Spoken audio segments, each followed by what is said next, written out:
యేసు ప్రభు ఆ యొక్క శిలువకు అప్పగించబడుతున్నప్పుడు తీర్పు దగ్గరికి పిలాతు దగ్గరికి వెళ్తారు.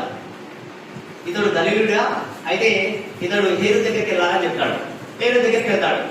సో హేరోదు పిలాతు అంతకంటే ముందు భర్త శత్రువులుగా ఉన్నారట, కానీ వాళ్ళిద్దరు కూడా స్నేహితులు అయ్యారట. హల్లెలూయా.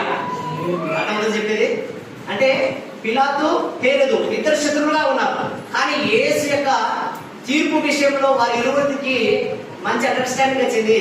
వాళ్ళిద్దరు కూడా ఫ్రెండ్స్ అయినారటండి.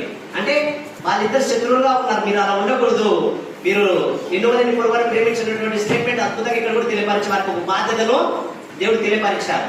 అదే విధంగా ఆ యెరూషలేములో ఆ యొక్క యేసుక్రీస్తు ప్రభువులో మోసుకుంటూ వెళ్తున్నటువంటి వేలో చూస్తే కనుక అక్కడ ఉన్నటువంటి స్త్రీలందరూ కూడా ఏడుస్తూ ఉంటారు. ఏడుస్తూ ఉంటే అక్కడ చెప్పిన మాట ఏంటో తెలుసా? ఏమంటాడంటే, మీరు నా కోసం ఏడవకండి, మీకోసం మీ పిల్లల కోసం ఏడవండి అంటాడు. అంటే ఒక బాధ్యత అక్కడ కూడా దేవుడు నెరవేర్చాడు.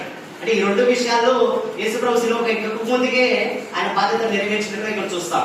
అంటే పిల్లల ఎడలా తల్లిదండ్రుల ఎడలా ఎలా కలిగి జీవించాలి, ఎలా ఉండాలి అని చెప్పి ఇక్కడ అద్భుతంగా ఇక్కడ రెండు స్టేట్మెంట్ చూపిస్తూ చివరిగా తాను చనిపోయే స్టేజ్కి వెళ్ళినా కానీ తన బాధ్యత యేసుక్రీస్తు ప్రభు మర్చిపోలేదు అని ఇక్కడ తెలియపరుస్తుంది ఒక వచనం అండి.